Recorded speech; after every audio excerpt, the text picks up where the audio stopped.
Alhamdulillah. Alhamdulillahilladzi arsala rasulahu bil huda wa dinil haq yudhhirahu 'alad dini kulli. Arsalahu basira wa nadhira wa da'iyan ila Allah bi idzni wa sirajan munira. Asyhadu an la ilaha illallah wahdahu la syarikalah wa asyhadu anna Muhammadan abduhu wa rasuluh. Allahumma salli wa sallim ala hadzal rasulil azim Muhammadin la nabiyya ba'dah. Amma ba'du. Fa ya ibadallah rahimakumullah, usikum wa nafsi bitaqwallah sirran wa alaniyatan. Fattaqullaha haqqa tuqatih wa la tamutunna illa wa antum muslimun. Qala ta'ala fi kitabil karim, a'udzu billahi minasy syaithanir rajim. Bismillahirrahmanirrahim.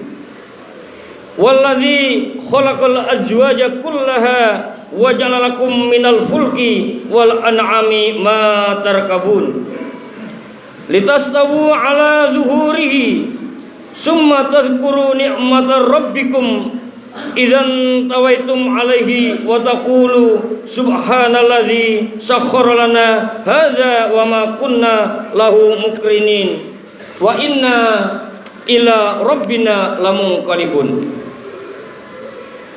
Dan yang menciptakan semua berpasang-pasangan dan menjadikan kapal untukmu dan hewan ternak yang kamu tunggangi, agar kamu duduk di atas punggungnya. Kemudian kamu ingat nikmat Tuhanmu apabila kamu telah duduk di atasnya, dan agar kamu mengucapkan Maha Suci Allah yang telah menundukkan semua ini bagi kami, padahal kami sebelumnya tidak mampu menguasainya. Dan selanjutnya kami akan kembali kepada Tuhan kami. Quran surat Az-Zukhruf ayat 12, 13 dan 14. Ma'asyiral muslimin rahimakumullah, sidang Jumat yang kami muliakan dan dimuliakan Allah. Puji syukur marilah kita panjatkan kehadirat Allah Subhanahu wa taala. Alhamdulillah, seluruh jamaah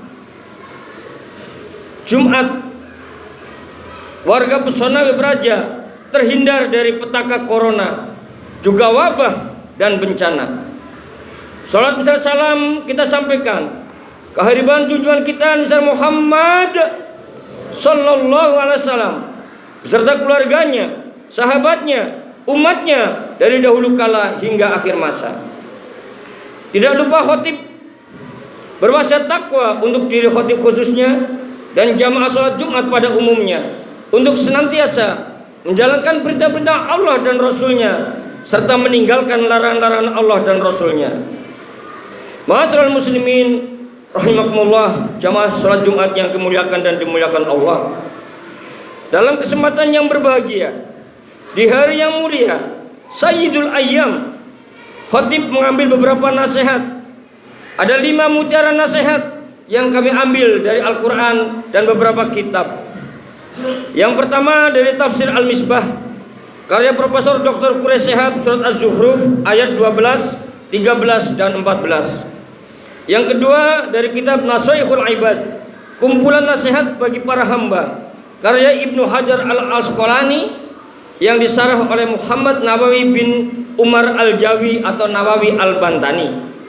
Yang ketiga kitab Tambihul Ghafilin, peringatan bagi yang lupa, karya Nasr bin Muhammad Al-As-Samarkandi. Yang keempat kitab Durratun Nasihin, mutiara petuah agama, karya Utsman bin Hasan bin Ahmad Asy-Syakir Al-Khawawi. Dan yang terakhir Riyadhus Shalihin, taman bagi orang-orang yang soleh, karya Abu Zakaria Yahya bin Syarif An-Nawawi Al-Damaskus. Ma'asyiral muslimin rahimakumullah, jamaah salat Jumat yang kami muliakan dan dimuliakan Allah. Nasihat pertama dalam tafsir Al-Misbah, Quran surat Az-Zukhruf ayat 12, 13, 14 diweratkan bahwa Rasulullah SAW apabila mengendarai kendaraan, beliau bertakbir 3 kali, lalu membaca ayat suci Subhanalladzi sakhkhara lana hadza wa ma kunna lahu muqrinin wa inna ila rabbina lamunqalibun. Setelah itu Rasulullah berdoa, Allahumma inni as'aluka fi safari hadza birra wat taqwa. Ya Allah, aku bermohon dalam perjalanan ini dalam kebajikan dan ketakwaan. Wa minal amali ma tardo, dan amal yang Kau ridhoi. Allahumma hawwin alaina safarona wat walanal ba'id. Ya Allah, ringankanlah perjalananku dan dekatkanlah yang jauh. Allahumma anta sahibu fi safari wal khalifatu fil ahli. Ya Allah, Engkaulah teman dalam perjalanan dan peliharalah keluargaku yang kutinggalkan. Allahumma habna fi safarina wahlufna fi ahlina. Ya Allah, temanilah kami dalam perjalanan ini dan jagalah keluarga kami. Hadis riwayat Muslim, Ahmad dan Abu Dawud. Nasihat yang kedua, dalam kitab Nasihatul Ibad bab ke-10 makalah nomor 28 diterangkan sebagai berikut. Yang pertama, orang yang sombong akan dikumpulkan pada hari kiamat bagaikan semut dalam bentuk laki-laki yang diselimuti oleh kehinaan. Mereka digiring ke neraka Sijin, dalam neraka Jahanam. Mereka disebut sebagai bulus. Mereka diberi air minum dari rebusan ahli neraka. Hadis riwayat Ahmad dan Tirmidzi. Yang kedua, barang siapa memberi nasihat tanpa ilmu, maka dilaknat oleh malaikat langit dan malaikat yang ada di bumi. Hadis riwayat Ibnu Syakir. Yang ketiga, barang siapa yang menimbun barang yang membuat mudarat umat Islam, Allah akan menjadikan baginya penyakit patek dan kehabisan modalnya. Yang keempat, hendaklah kamu takut berbuat zina, karena di dalamnya ada 4 hal yang membahayakan dirimu. Yang pertama, menghilangkan cahaya di wajahmu. Yang kedua, memutus rezekimu. Yang ketiga, Allah membencimu. Dan yang keempat, akan dimasukkan ke dalam neraka. Hadis riwayat Tabrani. Yang kelima, Nabi bersabda, sesungguhnya orang yang memakan riba akan disiksa semenjak dia mati sampai hari kiamat. Dia ditenggelamkan dalam lautan darah, dilempar batu setiap mulutnya menganga, dan ditenggelamkan lagi sampai hari kiamat. Dan yang keenam, Nabi bersabda, barang siapa yang meminum minuman arak atau miras, maka keluar cahaya iman dari dalam hatinya, sehingga hatinya menjadi beku dan tidak bisa membedakan mana yang benar dan mana yang salah. Hadis riwayat Imam Tabrani. Ma'asyiral muslimin rahimakumullah, sekalian Jumat yang kemuliakan dan dimuliakan Allah. Nasihat yang ketiga, dalam kitab Tambihul Ghafilun, dalam bab fadilah membaca salawat Nabi sallallahu alaihi wasallam, dari Sa'id bin Umar Al-Ansari radhiyallahu anhu, sahabat yang ikut dalam perang Badar, Rasulullah bersabda, "Man shalla alayya min ummati mukhlishan min qalbi salatan wahidatan, sallallahu alaihi asran salawatin wa rafa'alahu asrata darajatin wa maha anhu asra sayyiatin." Barang siapa yang membaca salawat untukku 1 kali dengan tulus dan ikhlas dari hatinya, maka Allah akan memberi rahmatnya 10 kali, diangkat derajatnya 10 derajat, dan diampuni baginya 10 dosa-dosanya. Nasihat yang keempat, dalam kitab Durratun Nasihin bab 14 tentang keutamaan cinta kepada Allah Subhanahu wa taala dan Rasulnya, bersumber dari Aisyah radhiyallahu anha bahwa dia berkata, "Man ahabballahu ta'ala aqsara dzikrahu wa samratuhu ayyadhkurullah birahmatih wa ghufratih wa yudkhiluhul jannah ma'al anbiya wa awliya wa yukrimahu bi ru'yati jamalih.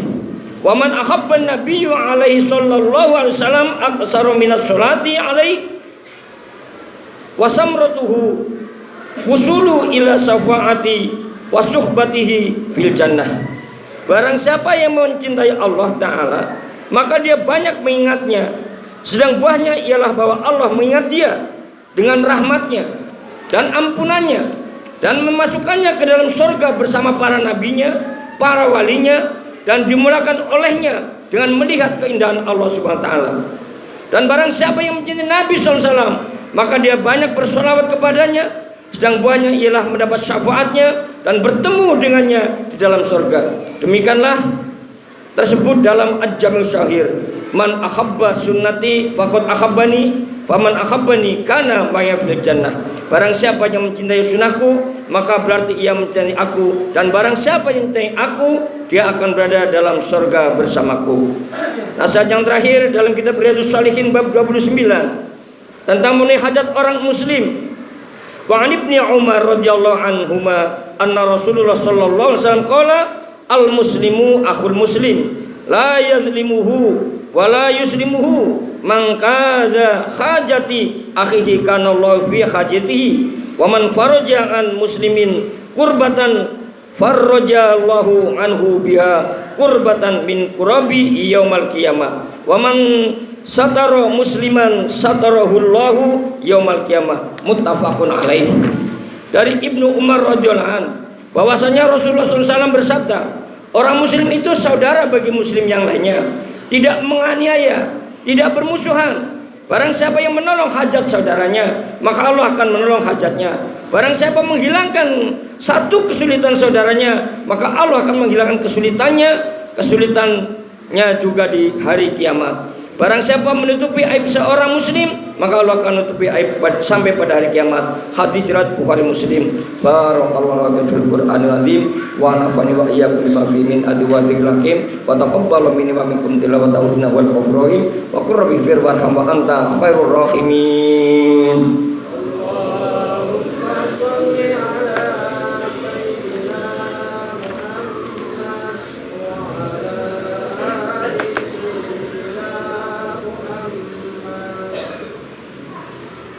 Alhamdulillah hamdan katsira kama amar wa asyhadu an la ilaha illallah wahdahu la syarikalah irhaman liman jahada wa kafar wa asyhadu anna sayyidina Muhammadan abduhu wa rasuluh sayyidul insi wal bashar. Allahumma sholli wa sallim ala sayyidina Muhammadin wa ala alihi wa sahbihi man tasalat ainum binadhar amma ba'du. Fa ya ayyuhan nas ittaqullah wa dzarul fawahisha ma dzahara wa batan wa hafidhu ala taati wa khuduril jumu'ati wal jamaah wa alamu annallaha amarakum bi amri bi dafihi bi nafsihi wa sanna bi malaikati qudsi fa qala ta'ala wa lam yazal qailan aliman in